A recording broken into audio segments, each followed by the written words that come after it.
Okay, we'll begin this meeting with a pledge of allegiance. I pledge allegiance to the flag of the United States of America and to the republic for which it stands, one nation, under God, indivisible, with liberty and justice for all. And we'll begin the meeting with a moment of silence.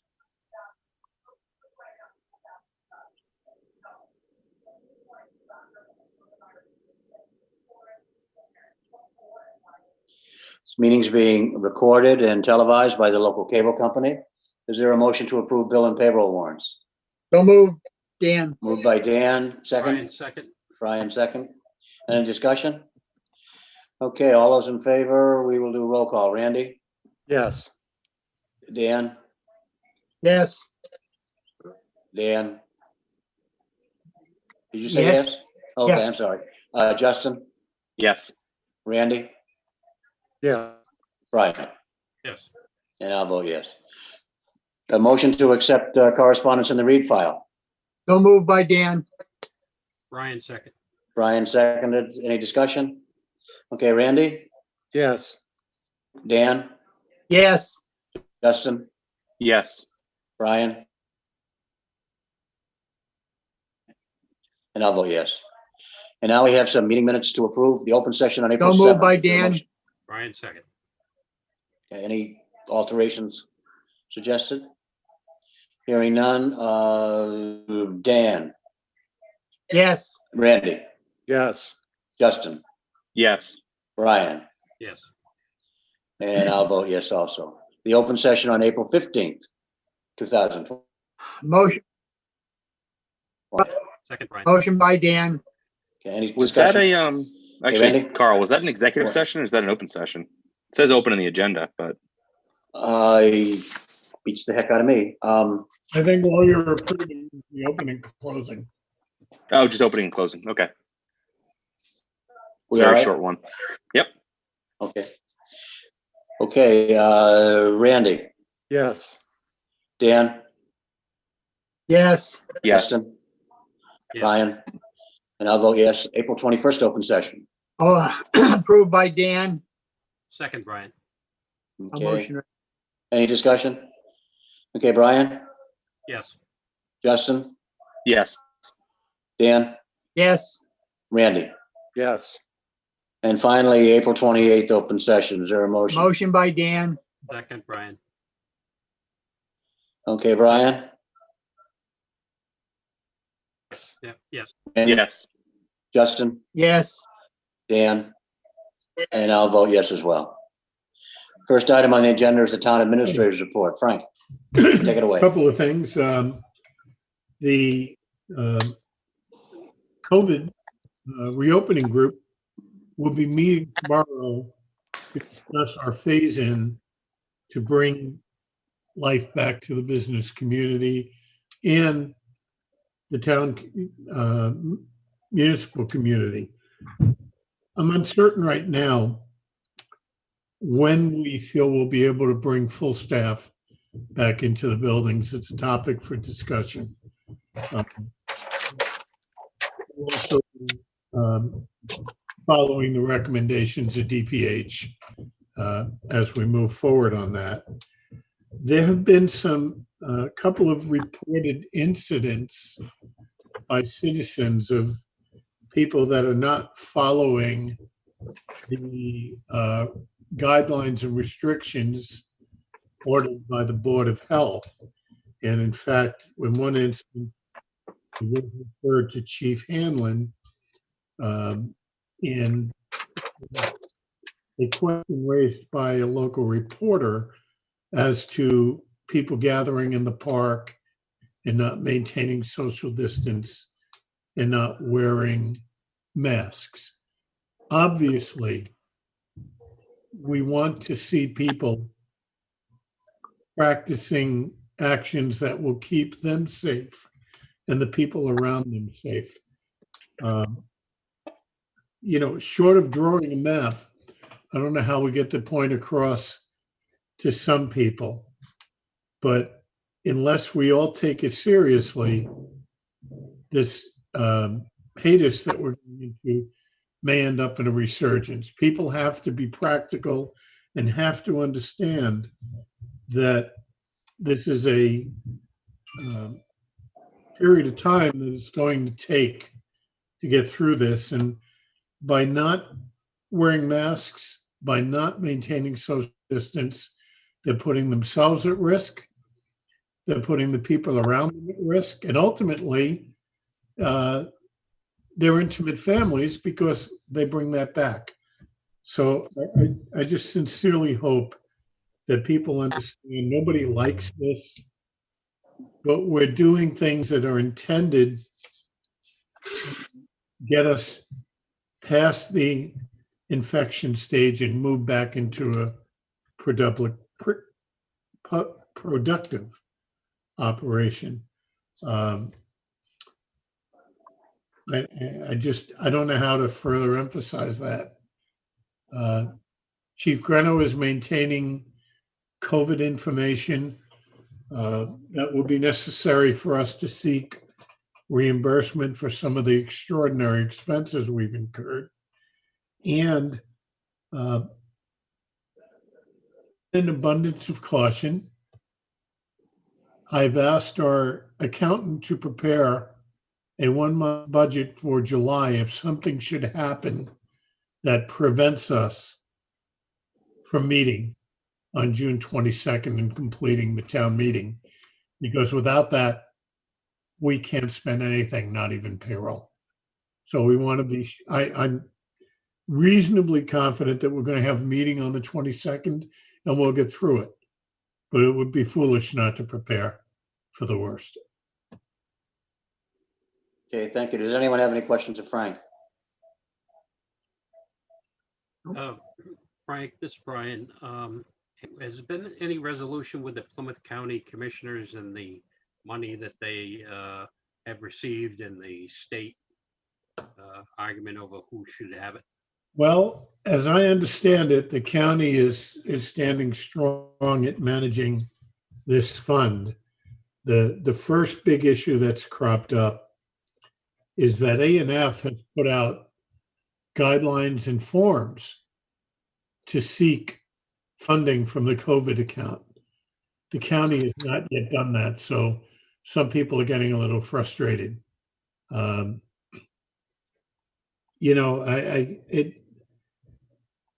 It's a big responsibility for a group that's never handled something that large. And I really hope they're right in their belief that they can do it effectively. But time will tell. Thank you. Anyone? So, it occurs to me that we have to be especially careful when it comes time for the town meeting on the 22nd and also for the election on the 27th to make sure that all of those guidelines are followed when people come to vote or come to a town meeting. Social distancing and the wearing of masks, but also because of some correspondence that we've received, there may be some people for philosophical reasons who do not want to abide by those conditions. Don't want to wear a mask, or especially not to want to wear a mask. We can't prevent somebody from voting because they don't want to wear a mask. But I think, Frank, I hope you've been in contact with the town clerk to make sure that we make preparations for making it possible for the people to vote and not harm others or themselves while they're doing so. I know that our attorney, Peter Summers, has been communicating with Dawn, and he indicated that in his email earlier today. And I will certainly reach out to see what measures we can come up with that will meet those needs. I think it's no other way to say it. I think it's selfish and full of self-interest for someone to refuse to follow the safety protocols that have been established for everyone. And I certainly would not want to see any employees put at risk in any shape or form because of someone's reluctance to follow that. So I'm sure we'll come up with some type of isolation process that will protect us. Okay. Thank you, Frank. Anyone else? Frank, we also, yes, go ahead, Randy. I was just wondering if the reopening group is going to just discuss plans as far as some of our town services, Frank, that we do not have currently up and running, and developing some type of long-range strategy within state and CDC guidelines to opening those up, if now or imminently. That is our expectation. Good. That's it, Cal. Thank you.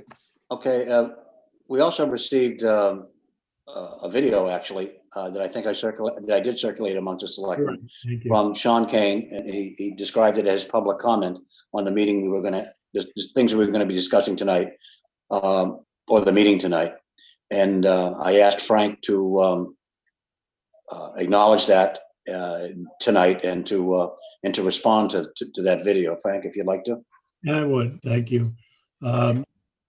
Sean, Mr. Kane has indicated a very strong sense of the town having a responsibility to work cooperatively with the town of Hanson to transition to the statutory method of funding. In his video, he did make comments about the statutory method being intended to be a system that would not require any town to pay more than its capacity would allow them to, arguing that support coming from the state addresses that. And while I appreciate Sean's opinion and observation, unfortunately, that has not been the fact.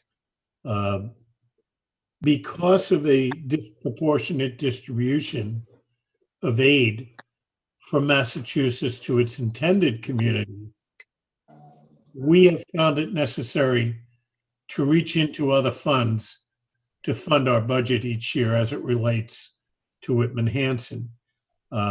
We've used a large amount of free cash. We used $800,000 in capital funds, all to offset significant increases that, if we'd followed the statutory method, would not have been there. It's frustrating for anybody to be faced with a big bill, but we have dealt with that several times. It is in our mutual interest to get past this and continue to operate the region in an effective way to educate our children. And there is no simple way to make this transition other than to either come up to some kind of agreement to fund and move to statutory, or in the absence of that, simply recognize that July 1st, it's a different method of funding. Both are distasteful, more so from one community than the other, but the intent here is to make sure that each community receives its appropriate support and provides appropriate support to the region. And it just, to say that there has not been a disproportionate payment is just, it's not supported by the facts. Sean noted that the Madden report said that we should be paying 5 to 5.5% each year in increased funding for the schools. But if you look back, our numbers were 9, 11, and 10. It's a lot more than 5. So we need to get control of this and make sure we're both good partners in the process. Okay, thank you. Does anyone have any anything you'd like to add to Frank's response? Yeah, Carl, if I may, I'd like to respond because in his video, Sean mentioned Celtro Votech. And I talked to Tom Hickey about that. And we go by the statutory method at Celtro Votech. And I have the numbers per student for Whitman and Hanson. I mean, Whitman pays a little over 12,000 a student. Hanson pays a little over 14,000 a student. Of course, our assessment is much higher because we have twice as many students that going to Celtro Votech basically than Hanson. But then you have some other towns like Cohasset who are paying over $18,000 a student. But there's no complaints there because they have like 5 or 6 students, so it's not a lot of money. All those numbers include transportation and everything. So I mean, it's not. It's all encumbered in. So for Sean, Sean made a statement about Celtro Votech saying that we do the statutory method, and it's been handled by all towns, and out of the 8 communities, nobody's complained. And it's the right way to go, in my opinion. That's it. And, I'll also note that some years ago, again, due to the statutory method, we had a really significant increase. Oh, yeah. Investment to South Shore. So that pendulum goes both ways. Yep. And unless we're following the program, and, one of the things that we talked about at the school committee meeting was something that we've mentioned probably for at least the last 8 years, and that is the method of counting pupils. We've talked about a averaging process where we take the population over 5 years and roll forward each year. It has a tendency to soften the highs and the lows for the towns each year. And I think that's a good idea. But that's something separate and distinct from the assessment process as it relates to state aid. We really need to come to grips with how we're going to handle this. And I believe it's on the agenda for discussion tonight. Later on, yes. Randy?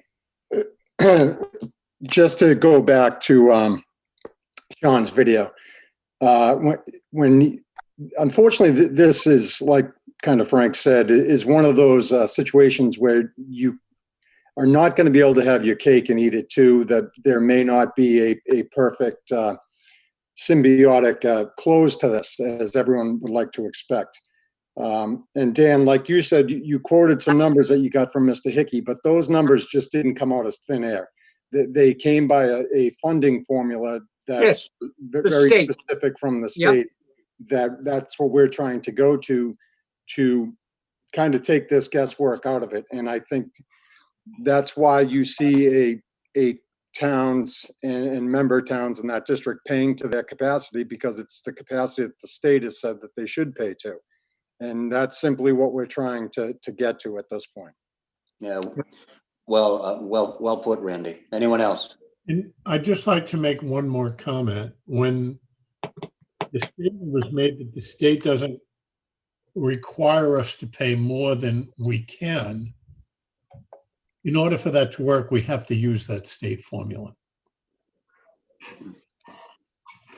Okay, moving. Anything else in your report before you get to budget review, Frank? No, I'm all set. Thank you. Okay, budget review. What are you telling us?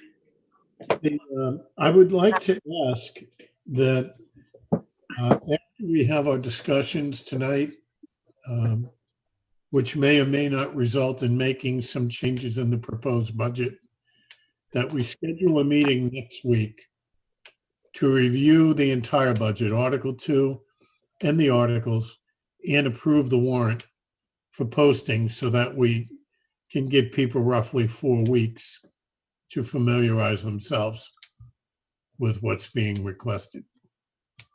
Okay, we all set next Tuesday then, folks? Next Tuesday night we'll have a meeting, and the only item on the agenda will be to vote on the warrant and the town meeting warrant and Article 2, giving the voters close to a month to be able to wrestle with it and come up with their own opinion of what we want to do. Okay. Will we be getting a hard copy of the new Article 2, Frank, and the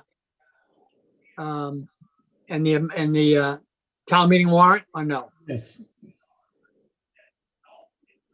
Frank, I'm I sorry. think that was a question to you. Yeah. I guess I'm not getting through. Yes, you will. Okay, thank you. Okay. Anyone else?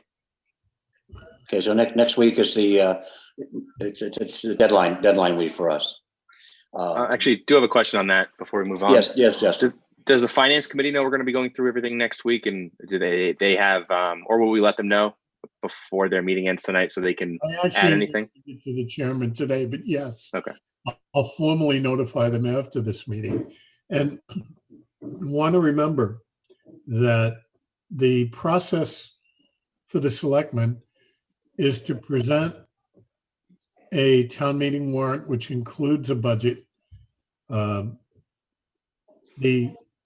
request on the warrant that's sponsored by the selectmen would indicate the selectmen's support for that. The requests from other departments that have been permitted to place articles on the warrant would indicate that those requests are to be acted on, but that we may not necessarily recommend the approval or non-approval. I think if we're concerned about an article, it'll come up in that discussion. Beyond that, it's the finance committee's job to make recommendations on those numbers, not to create them, but to put their recommendation as to how they think it would benefit the town to act. So there will be time for placing their recommendations, even if we wind up publishing the warrant before they've completed their review. They will have an opportunity to make recommendations, and they will appear on the printed article. Okay, anyone else? Okay, new business. Consider suspending service work program for fiscal year 21, paid in fiscal year 22. Okay. Right. I've had a couple of discussions with the Council on Aging regarding the programs that we have in place, and just a brief history. 15, 16 years ago, somebody came up with an idea that was well received by the state to recognize seniors who volunteer to work to assist the towns by paying them a tax credit. It started at $500. And the idea of that program wasn't outreach to employ people, it was to recognize contributions. The program has grown, it's been successful, and I believe our last cycle had 27 seniors working on that program. The problem is, right now we don't know where and how we're going to do things. We're in a state of flux. I don't expect that we're going to be out of it much before September or October. I don't know where we'd be sending people to work right now. The majority of the large number of volunteers work in the schools, and of course, that opportunity isn't there right now. One of the challenges that the COA director has had is finding places for people to work, because we need departments who are looking for that assistance and are able to utilize the people that are available. So what I'm suggesting is that we suspend the program for this year in order to not have to try and scramble in the late summer or early fall to try and find places for people, and to just put it on hold. Carl, if I may, Yes, if I yes, may. Ken. Frank, I've gotten 5 calls so far, really upset about this. I don't think we should be doing that at this time. I know that the library uses a lot of, the senior center uses a lot of them. You're saying the schools, town hall uses a few. The fact is, you're saying that we don't know how many hours they're gonna be getting. I look at it this way, even if in fact, we don't open up until after the summer. If they get 4 or 5 months of the year left to work, they can get 100 hours in very easily. And I'm thinking maybe like the library, I know they're using to put books away and other issues. If in fact they're so used to having that work, are we going to have to hire more employees to cover what we're not allowing the seniors to do? Because are you expecting that the employees, present employees that work for the town right now will take over and do those jobs? I don't think so. Not when we're turning around saying you're not going to get a 2% increase this year because of the situation we're in. I don't think they're going to offer anything. I think it's a bad thing to do. I think that seniors count on it. I think seniors do a lot more than 100 hours a year. And I think it just gives them a point to get out of the house and do something for the town. And I think they've earned. And if we only have 27 seniors on the program, if we can't find 27 positions for them to get done, for them to do something, then there's a big problem here. And Dan, the reality is we have a hard time finding places to put 27 people. I also want to remind the board, this is not an entitlement program. And maybe in some communities it is, and maybe we should be looking at that. But I think it's a burden right now for the director and for the departments that are going to have to find ways to utilize their time. First of all, we have employees who aren't working right now. Yes, Frank, I understand that. And I'm not saying that the senior program, they're going to start tomorrow, but when we open up our town, when we open up the library, when the schools open up, or whenever. All right, so say, I mean, what are we talking about? How much money here? It's an $850 off their taxes for 27 people. You're talking about 25 grand. Yep. I mean, I'm not talking about the money, Dan. I'm talking about the process. Well, I think the process, I think then we tell our department heads, since you haven't been working, find some way you can get these seniors involved and get jobs for them. Come on. The problem, Dan, is most departments don't do that because it's very difficult to bring someone in and work in an area where they don't have familiarity, where the responsibilities are such that they don't have people to train someone who's going to come in and work 2 or 3 hours a week for a year. And it's actually sometimes a burden. When we have all the time to plan it, that's one thing. But when we're not in a position to do it, I don't have any problem. I'm not looking at this from a money point of view. I want to make that clear. I do think that if we go ahead with this, there are going to be people who are going to have difficulty meeting the requirements and the number of hours that are necessary to get their abatement. Okay, what happens if somebody can only work, we'll say, 50 hours in that full week? We just give them half that amount. I mean, I think to take something away from somebody and if to turn around and say that we don't have people to train them, come on. Department heads can't train them. If they can't train them, we got a problem with that department head. Dan, if you're going to get somebody 3 hours a week, how much time do you want to spend training them? I mean, we're getting into things I'd hope not to get into. And unless you work in those offices, you really don't understand what's involved in utilizing this service. There are places where they're very helpful. There are places where we're finding work for them to do. And if the department head's willing to do that, that's all good and fine. But it's, like I said, it's not an entitlement program. It's not every month you get a check and we have to provide this stuff. It's a variable process. Well, yeah, but Frank, we also have people that normally do it year to year basis. So say we get 10 people that come forward, we don't have to fill the 27, right? We can just fill up to a certain amount. If we don't reach it, fine. But you have people that have been doing it for years and they know what they're doing. Especially people who work at the library or work in maybe town hall that have been doing it right along. They know what to do, and they're instructed. Believe me, I dealt with new employees on a daily basis when I was running the warehouse for my company. I know what it is to train somebody. Very simple. But it's a little different when you're working with vital records and you're working with health operations and you're working with assessments. I mean, those are skilled processes.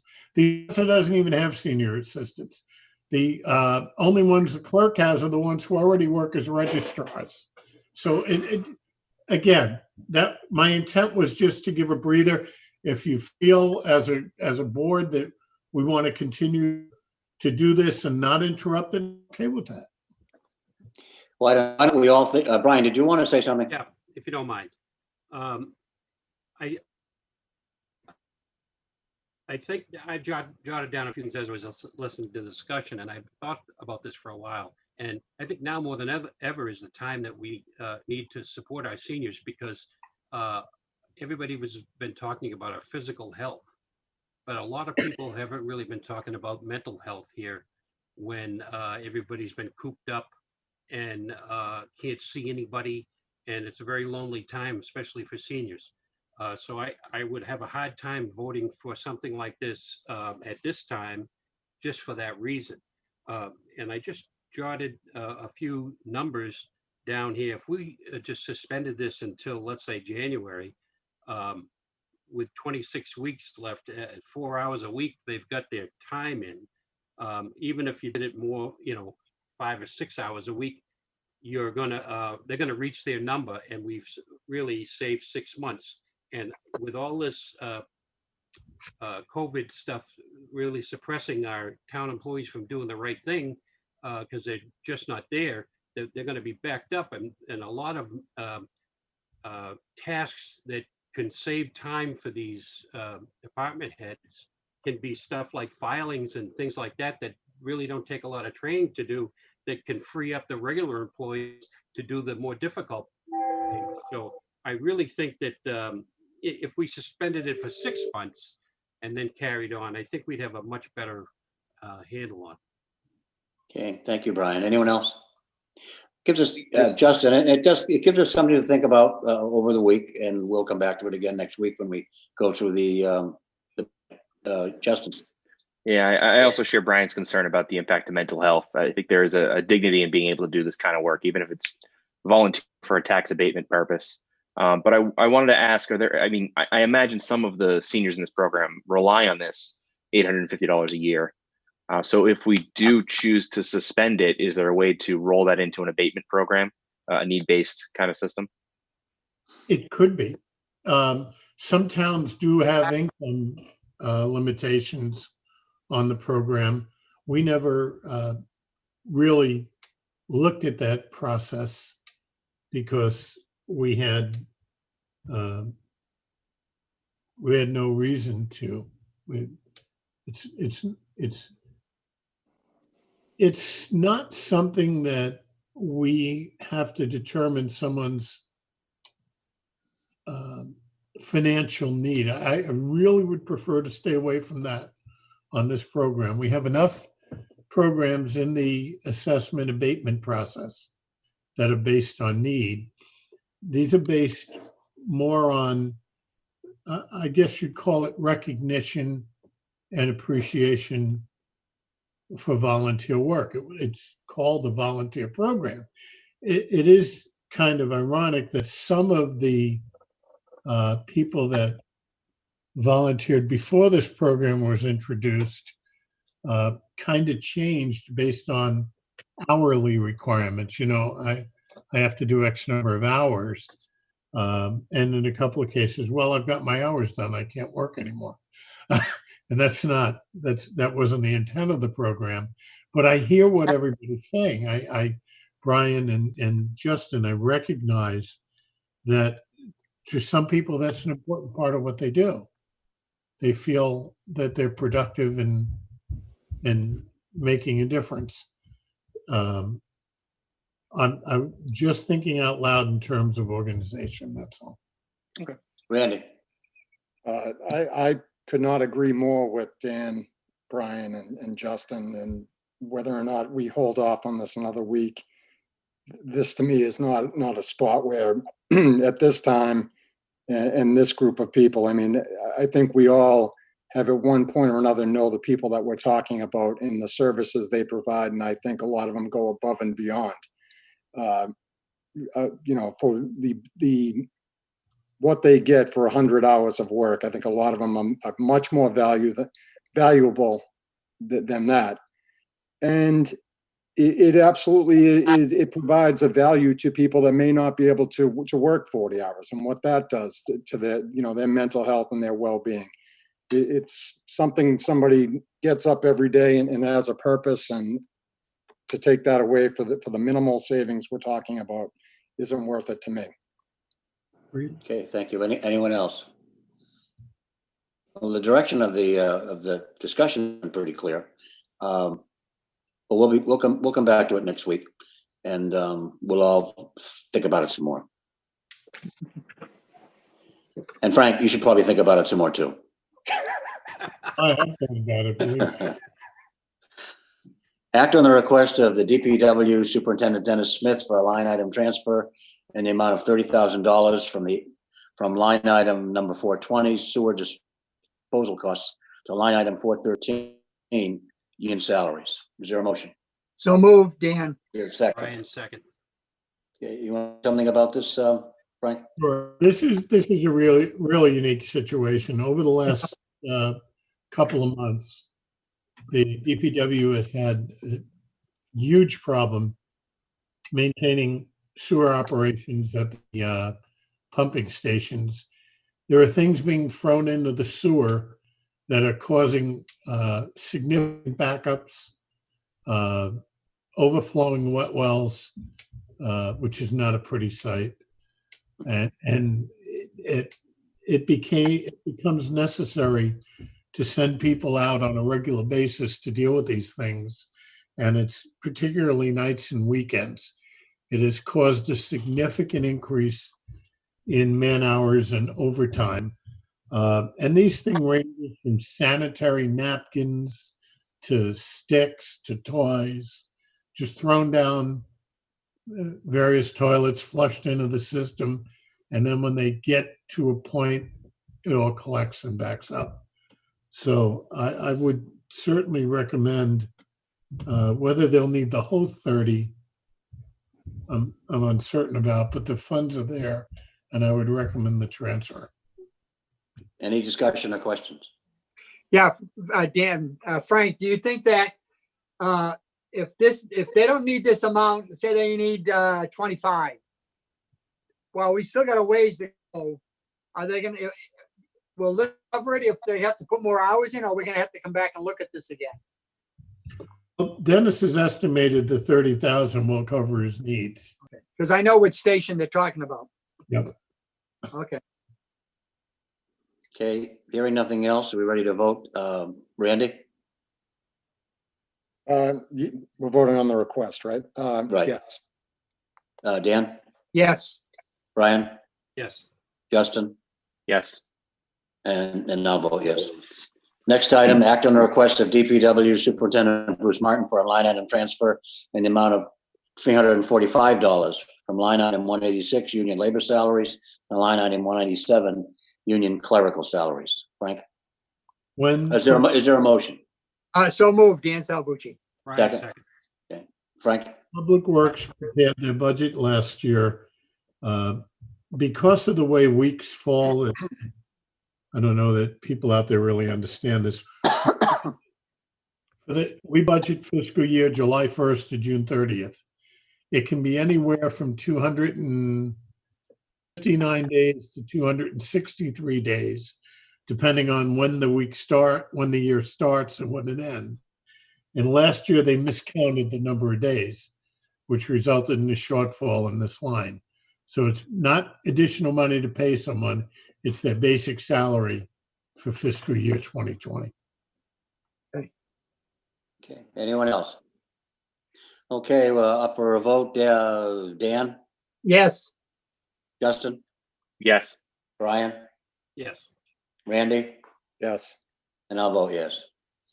Act on the request of Town Clerk Don Valley to reappoint Yvonne Evans to the position of Registrar of Voters for a 3-year term beginning on April 1st, 2020 and expiring on March 31st, 2023. Motion, Is there a Dan. motion? Motion, Is there a Dan. second? Is there a second? Brian. Okay, any discussion? Okay, Randy, Yes. Brian, Yes. Justin, Yes. Dan, Yes. and I'll vote for Jackson as well. Set the June meeting schedule. Well, we're setting a meeting for next week, next Tuesday, which is the 26th, I think. Yeah. Carl, hold on. Yes, You the amended agenda, we added a line in there. we did. Yep. The act on which the one? request of Dr. Christopher Jones to hold a senior class parade on May 29th, 2020, and a graduation ceremony on July 31st, 2020. Oh, okay, fine. Would someone like to make that motion? I'll make that motion, Dan Salvucci. Okay, second?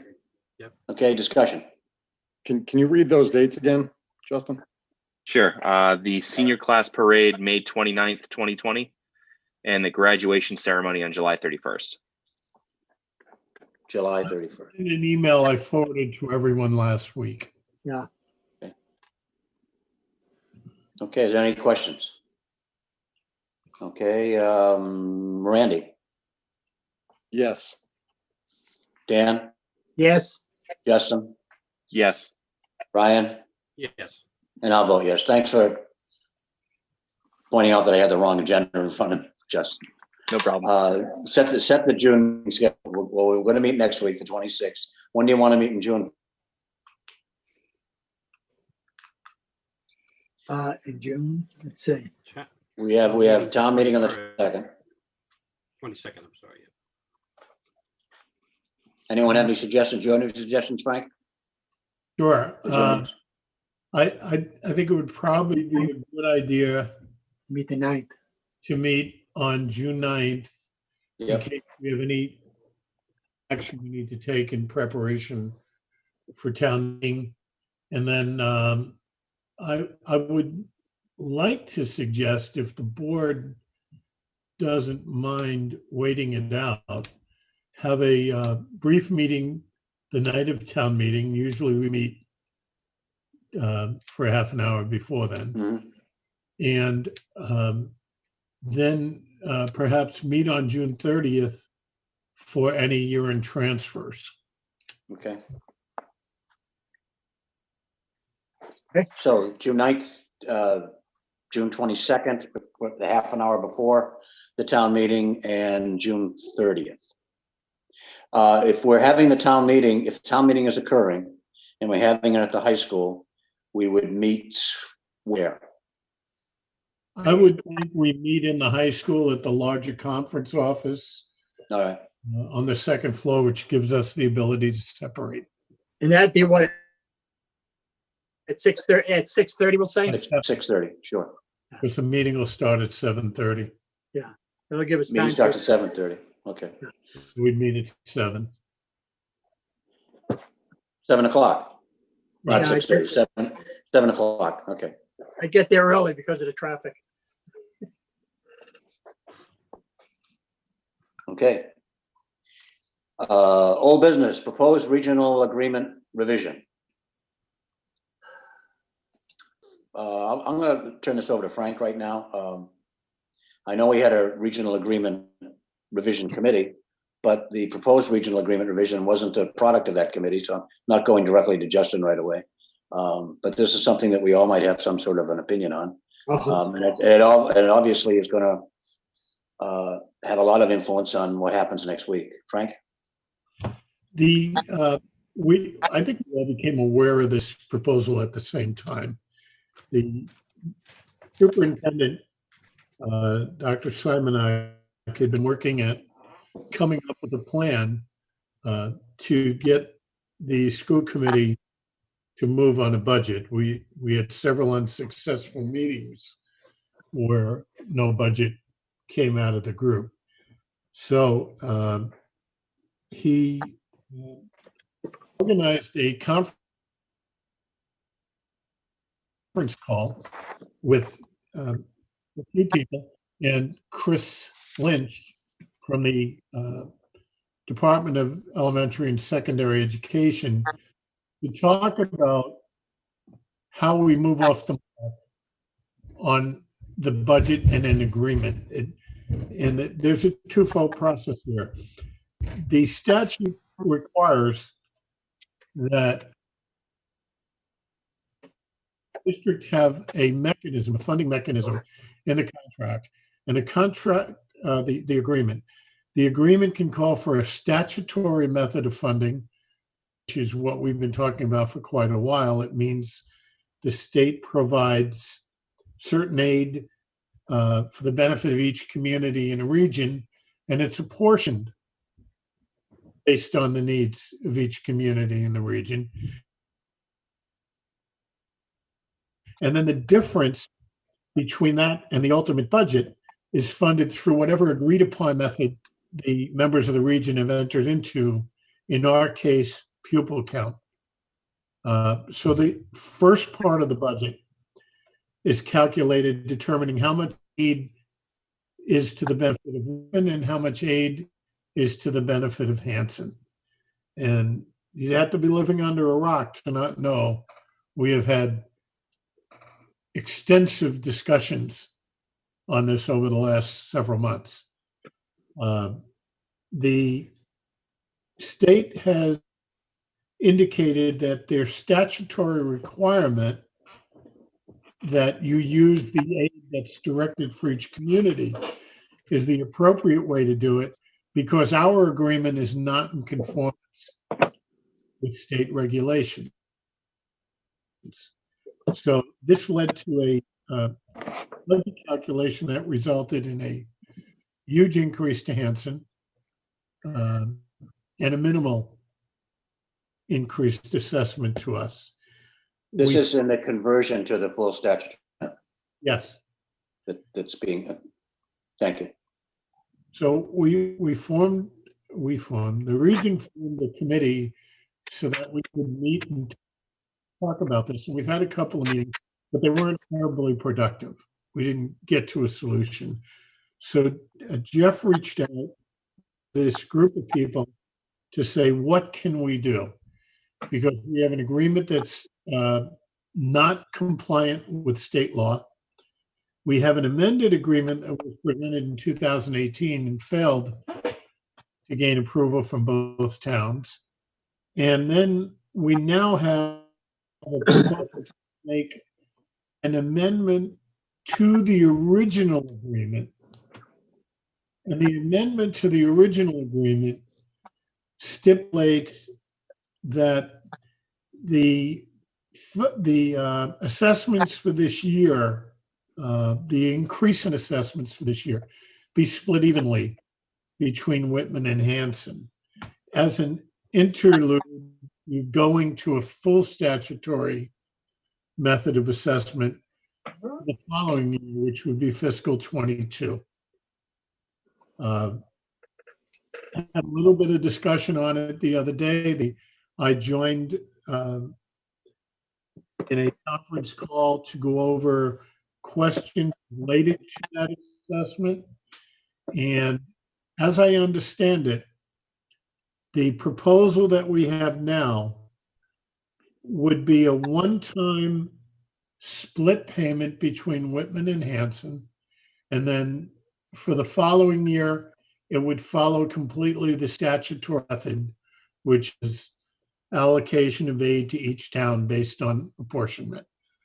The agreement would be an amendment to the 1991 agreement, which is going to be a pretty significant accomplishment if it happens, because we've been told time and again that we can't amend that agreement because it's out of compliance.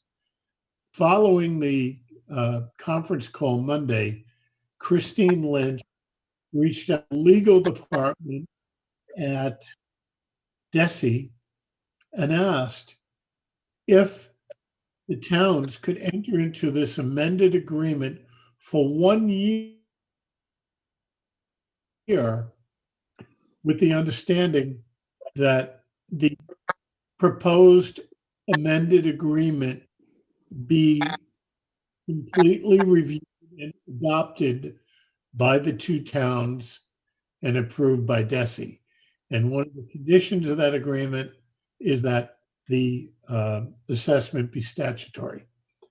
Another issue that came up in that initial agreement committee meeting was town representation for bargaining with the regional unions. The past practice of the region has been to invite a municipal representative to sit in on the meeting where they ratify the collective bargaining agreement. I had voiced my opinion that was a pointless exercise because it really didn't matter at that point what I thought. The decision had already been made. It's a fait accompli. In discussing this with the group, we now come to find that the towns collectively have right to representation on the school committee as it bargains. So the statute provides that one individual representing both towns would become, in essence, the 11th school committee member each time they meet to discuss strategy and bargaining provisions. There's no seat at the table in the bargaining committee, but the seat is at the executive session where strategy is conducted, where decisions are made as they relate to the negotiations. So that going forward, I had expected that would have to be part of the agreement, but it's actually statutory. It's contained in the CMR. So going forward, we will require that the region accept a representative for all bargaining process as it relates to executive session. So that's not part of the amended. It will not be part of the amended agreement Not because part of that. it's already covered by law.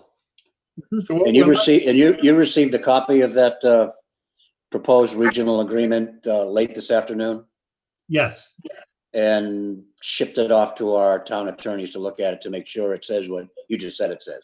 that is correct. And So we'll get feedback from them before next week. we will.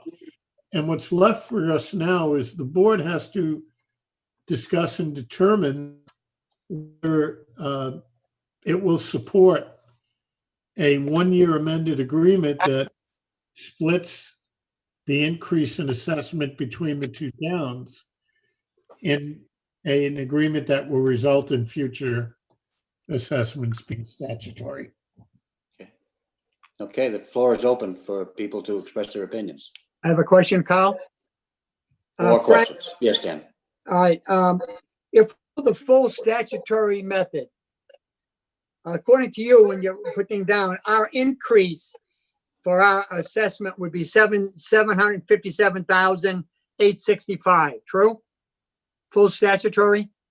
That's what you had written down in the article too, that you gave us? That sounds right, yes. Okay. Yeah, that's true. If in fact we go with a 50-50 split, how much of an increase is that for us? $211,000, Dan. Total.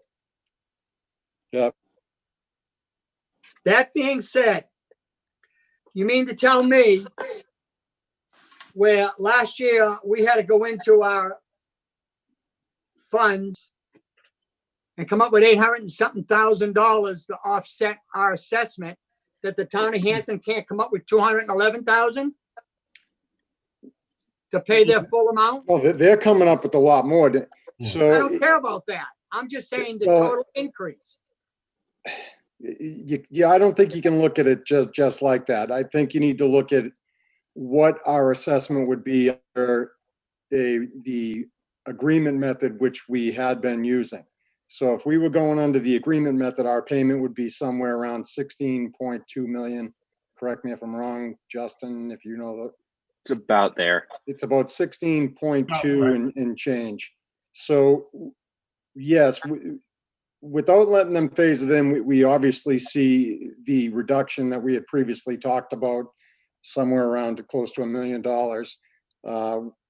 With this split, it's another two. If you just give me 1 second, I have it here from earlier. It's 211.56. So yeah, it's definitely more than the 15,146 that we would pay under the statutory amount. Not advocating either way, but it is still below what we would pay using the antiquated agreement method. I think for the amount of 211,000 and change, Hanson should be able to have to dig in and pay that full amount like we had to last year.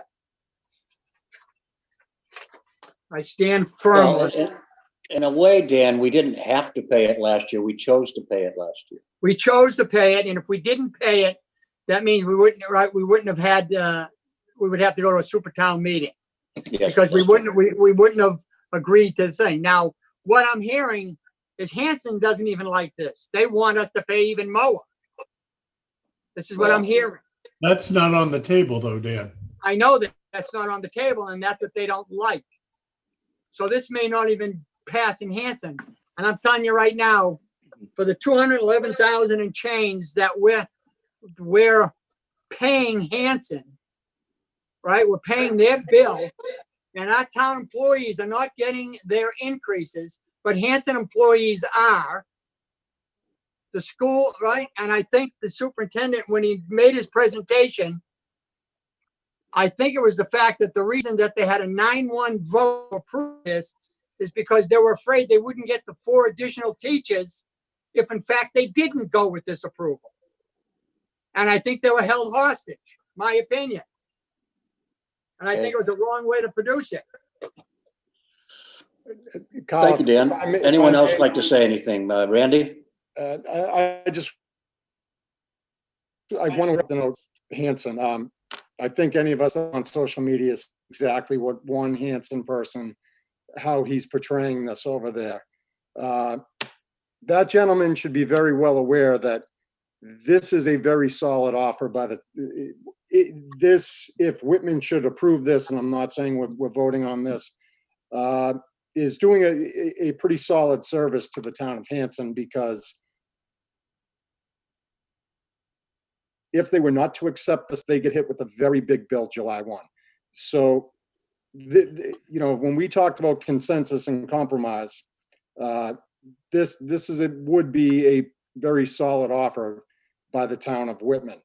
And again, going back to last week, we said we wouldn't be compromising. We'd only listen to offers. So, me personally, I still have a little bit of with just how this came about and the legality of it, and ensuring that we go to fiscal 22 and beyond is guaranteed. So my only thought is I would ask that we don't make any votes on this evening until we can hear back from Michelle or Peter to approve the legality of this whole thing, to see if it actually is set in stone before we continue. I think that's definitely wise, and I think it's wise that we wait a week before we decide finally whether we want to accept this sort of a compromise offer. I think we have to give some credit to the superintendent for at least getting the school committee off the mark and getting a budget passed and getting a possible compromise resolution to the issues that we've been talking about. We were very close to what some of us were ready to offer a couple of weeks ago, 50-50 and full statute next year. We backed off of that. Some of us backed off of that when we were told, or we heard, that some of the leaders in Hanson did not want to go full statutory next year. They wanted to stretch it out for a long phase-in. But this is basically an offer that some of us were willing to come. I'm leaning towards it. I've been a supporter of the schools forever, and $200,000 to solve this issue this year, even though you're right, it's giving Hanson $200,000 to help them pay. I think it's worth it to get off the snide and know if we know that we go to full statutory next year when everything turns One around. other comment, if I may, Carl. Pardon me? What do we Pardon tell? me? Okay, you want to go, Randy? You want me to go? Well, I think I was almost real- finished. I think I was almost finished, Dan, Yeah. but not quite. Randy also raised his hand. That's good, but I'll recognize them once I finish speaking, Dan, Okay, I'm sorry. and I'll recognize them I'm sorry. if you don't mind. All right. As I was saying, if I can remember my train of thought. That's it, Dan. Hit I'm me. leaning towards it because I think it might be worth it to get us past this mess that we've been in. It's something similar to what some of us were willing to offer before. We have free cash available to deal with the $200,000 without burying free cash at all. We also have enough money in free cash if we decide to back off on the wage freeze for our employees. There's also more than enough money in free cash for us to do both of those things. That's something that we need to decide before next week. But it's something that we can decide before next week, or think about before next week. And I'm sorry, who had their hand up next? It was Justin or Randy? Justin and then Randy. Yeah, if I could just jump in. So this, you just said it, Carl, but this is very similar to the offer that I presented at the Regional Agreement Amendment Committee. Using the 91 agreement is a little, I wasn't expecting that to be possible, so I'm waiting for our legal counsel to come back on that as well. But it came right from Desi, so we may be okay with that.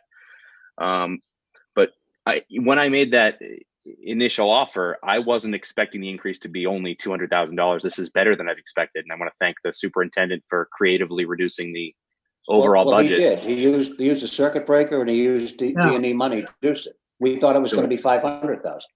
Yeah, it even less than the impact. That's around where I think I was looking at about 15.7 if it were the full 55.3. Right.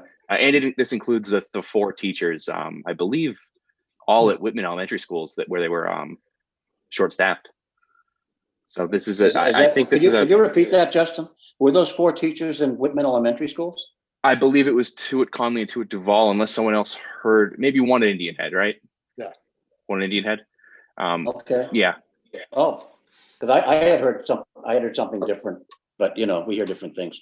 I heard something that was like 2 in Hanson and 2 in Whitman.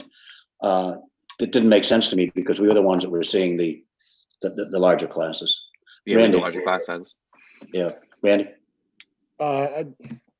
You guys kind of beat me to the punch, but I will say, yeah, this offer at the 211 is about 360,000 than the offer.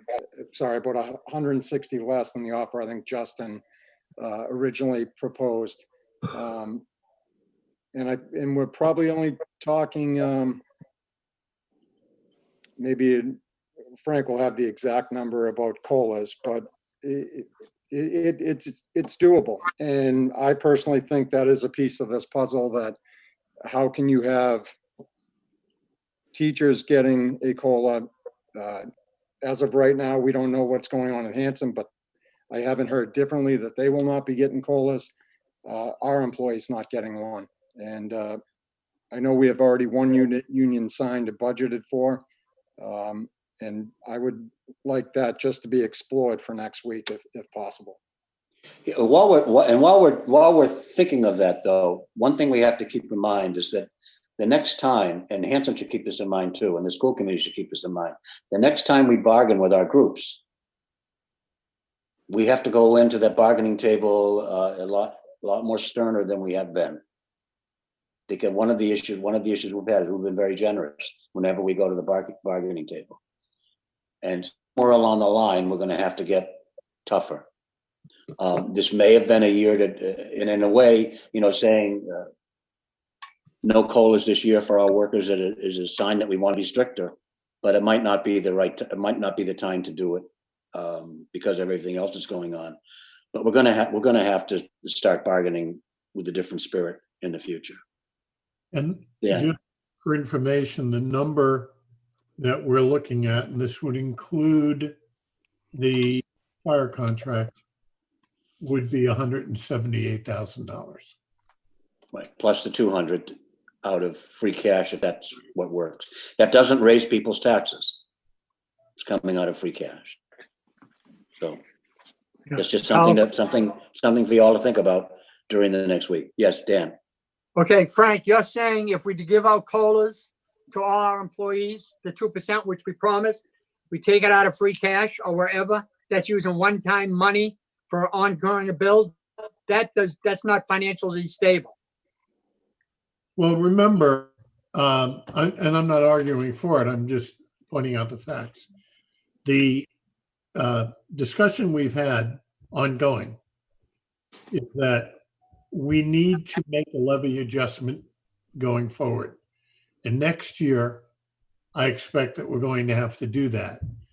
And the money that may be added to the salary expense this year is part of what we'll be looking at in a total adjustment through a override of 2.5 in order to provide a stable, consistent source of revenue for meeting our assessments and our capital needs. Yeah, well, I think that when you have the town of Hanson and the school departments giving out COLAs, and we are not offering them to our employees, it's dead wrong. That we should not hold our employees in harm's way to offset the cost to Hanson. We are Whitman Selectmen. That's the way I look at it. Clear, your message has been delivered clearly. One thing we also ought to keep in mind, unlike some of our other neighboring towns, we have not furloughed anyone. We have kept our promise not to lay people off. So we keep that in mind as we're looking forward to things next week too. Brian. Well, I jotted down some more notes, going to listen to everybody. And I did listen to that school committee meeting.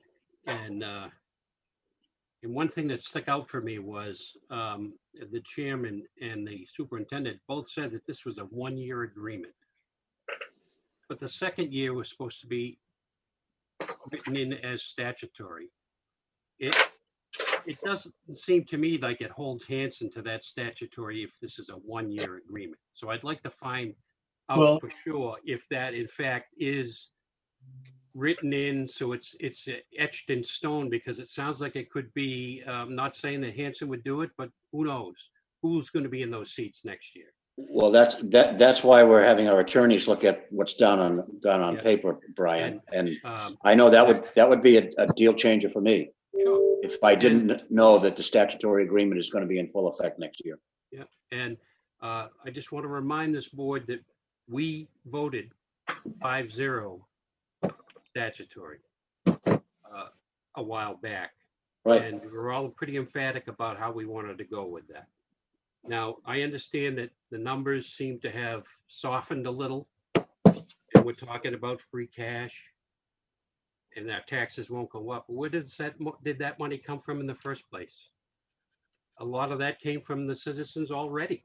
It's their money to begin with. And if we do the wrong thing for the right reasons, it's still wrong.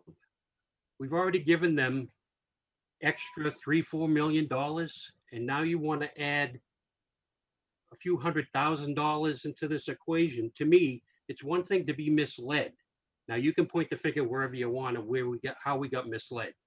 I kind of know where I think it was, and I'm not holding the Hanson citizens accountable for that, because they probably are in the same boat. But it's one thing to be misled. It's another to be complicit once you know what the problem is. We know now what the problem is, and we're pouring more money into that hole to satisfy an easy way to get to statutory. I think it's wrong. I think we're using the taxpayers' money to make things easy to go away. I think it's wrong. We should hold our line in the sand. Hanson has to go to this statutory anyway. We all know it's going to statutory. We said it tonight. And for us to throw more money in that hole to make an agreement be happy for everybody, I just can't see it. I can't sleep at night knowing that that's the way we're going to go. I will vote no for this. Okay, that's clear too. Yes, Randy. I trust me, I agree with what Brian is saying. And I guess the problem I have with this personally is we're dragging our kids into that hole when they go one off and they're losing 40. Yeah, I mean, we are, Dan, when they will lose 40, you're talking about for 6 months of the school year being $4 million underfunded. That will be a problem with education, and especially a problem when we're trying to come back from this pandemic. If there is ever going to be a time that not be suitable for a school district to be shorthanded, it's going to be in September. It's not on us, it's on Hanson. It is on us, Dan. We're the selectmen, and we should be Paid above, above what Hanson's doing. If they don't want to play, we've made a sound offer, and I'm not saying we're going to agree with it. Okay. But it's not the easy thing for us to do would be to put it on Hanson. But we do have that right, that obligation to our kids and the people of this town. And that for me is, I don't want to give them a dime, Dan. I've argued this now for 6 months, even longer. When I first started, I was told I was dead wrong and completely off base. Well, obviously that's changed. Well, I've had to change too. And if we can get this in, if not, we're going to fight this for another year and a half. And we may waste more money, Dan, on this if all of a sudden it has to go to legal, or this goes to the Commissioner of Education and all of a sudden he bumps everything up. We could be paying more than this 211. There's a risk to everything. And to me, you have to benefit. You have to do a risk analysis and benefit personally. Frank. There's one other thing I'd like to note as it relates to any pending agreement. This one-time agreement does not change the fact that going forward, we're in a statutory world. Whether one town wants to or doesn't want to accept that, if we do nothing today, we're in a statutory world. And the problem is, if we don't reach an agreement by July 1st, the district goes on a 1/12 budget.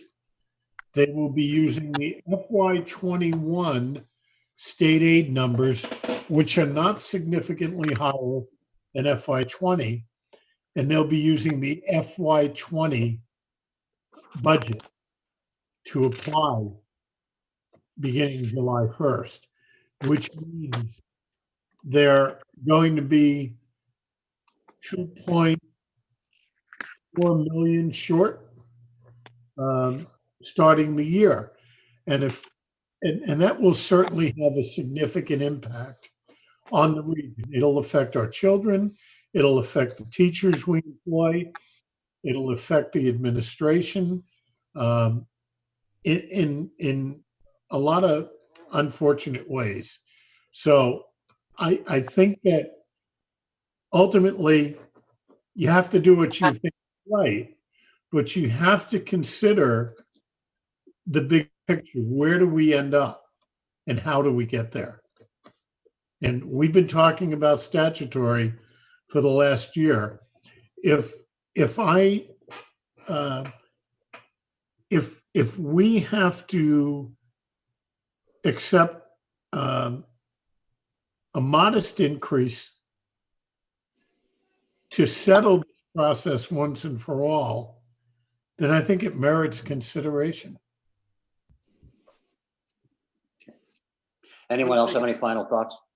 One thing I'd just like to Right. respond with Frank's, and I completely understand his point of view on this. And compromise does, I guess it's an ugly word, because usually in that case, both sides lose. And but why does it seem that since this has all come up, it always seems like everybody portrays that Whitman was the bad guy in this, that we're not. It's not everybody. And It's more just and more and more of our money, and the citizens' money to this process, and we're the ones ripping off education. I just don't get it. I mean, logic is, to me, is out the window with this, and I understand if that state takeover goes through and everything else, it's not our fault. We paid our fair share and then some. Somebody's got to start pointing the finger at Hanson for a change. So Justin? just, I guess to try and close this out, our town meeting is June 22nd. Hanson's town meeting is June 15th. That means if this is what's been presented to us by the school committee, if either town rejects this, we're going to a 1/12 budget. There's no time for second town meetings or a super town meeting before July 1st. And so the budgetary impact of that would be, $2.5 million less, even with the circuit breaker money and E&D. It's a $2 million reduction to what the schools say they need this year. That's going to be borne by everybody in the district. Okay, that's a sobering thought. Thank you, Justin. Okay. I'm not going to ask for any further thoughts because I think we've heard pretty much what you all have to say, and we don't want to do it over and over again. And I know, Brian, I know, Brian, I've said on a number of occasions how much Whitman has supported education as opposed to our partners, and at different times. And so it's, yeah, you're sort of preaching to the choir, but you're still preaching to somebody who's thinking in terms of getting it past us and not looking in our rearview mirror all the time. And Hanson's meeting is before us. Hanson meets at their town. It does. One week before us. Yep, that's right. That should be interesting. And who knows what's happening tonight at Hanson's in Hanson. We need to go into executive session in accordance with Mass General Law, Chapter 30A, Section 21A, Exception 2, to conduct strategy session in preparation for negotiations with non-union personnel, or to conduct collective bargaining sessions or contract negotiations with non-union personnel. I'd like to do is to have a motion to go into executive session. A second, we'll vote it, and then we will leave this meeting, and then we have another Zoom set up for the executive session meeting. We won't be coming back into open session after that executive session meeting. Is there a motion to go in? So moved. There's a second. Okay, roll call vote. Randy? Yes. Dan? Yes. Brian? Brian? Yes. Justin? Yes. And I'll vote yes. We're in executive session. Leave this meeting, and within a minute or two, let's join the other group. Wash your hands.